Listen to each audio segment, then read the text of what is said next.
آج کل کی ویڈیو ہے، 3 غیر مسلم لڑکوں نے مل کر کے کالج سے بچی کو بلایا اور اس کو مار کر کے اسکارپیو میں لے گیا، 3 دن ریپ کیا اور ریپ کرنے کے بعد اس کے جسم کو سریعام لے کر کے پھینک دیا۔ آئے دن یہ خبریں آ رہی ہیں۔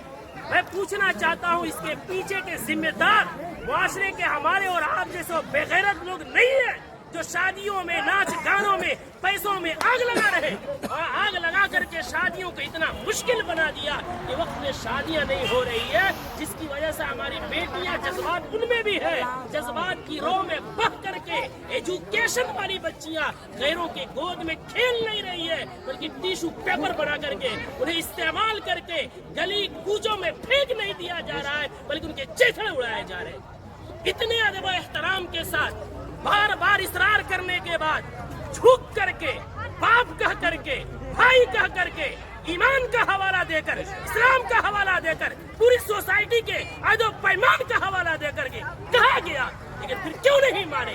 جرأت کی بات ہے، ہمت کی بات ہے۔ آخر وہ ہمت آئی کہاں سے کہ پورا معاشرہ بائیکاٹ کر رہا ہے، آپ ناچ لا رہے ہیں، چوک پہ نچا رہے ہیں، پورا بستی اس گناہ سے بچنا چاہتا ہے۔ خدا کا خوف کھائیں ہم لوگ، کل قیامت میں کیا منہ دکھائیں گے؟ پورے گاؤں میں نچاتے ہوئے لے کر آتے ہیں، مسجد کے سامنے سے لے کر آتے ہیں، پورے گاؤں میں۔ یہ کیا ہے؟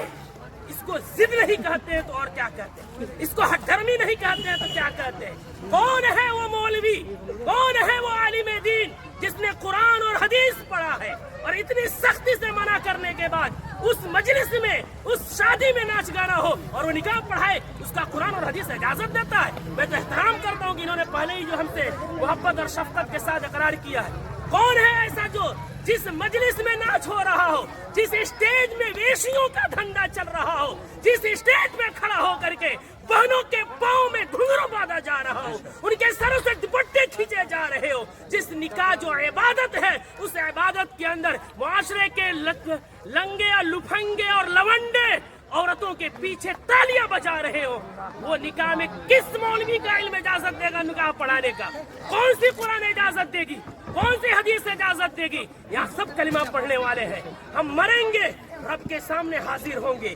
دنیا کی بات چھوڑے، ہمیں یہ خوف کیوں نہیں آتا کہ نکاح ایک عبادت ہے، نماز بھی عبادت ہے، نماز میں اگر کوئی گانا بجائے نماز کا مذاق ہے، نکاح میں کوئی گانا بجائے وہ نکاح کا مذاق نہیں تو کیا ہے؟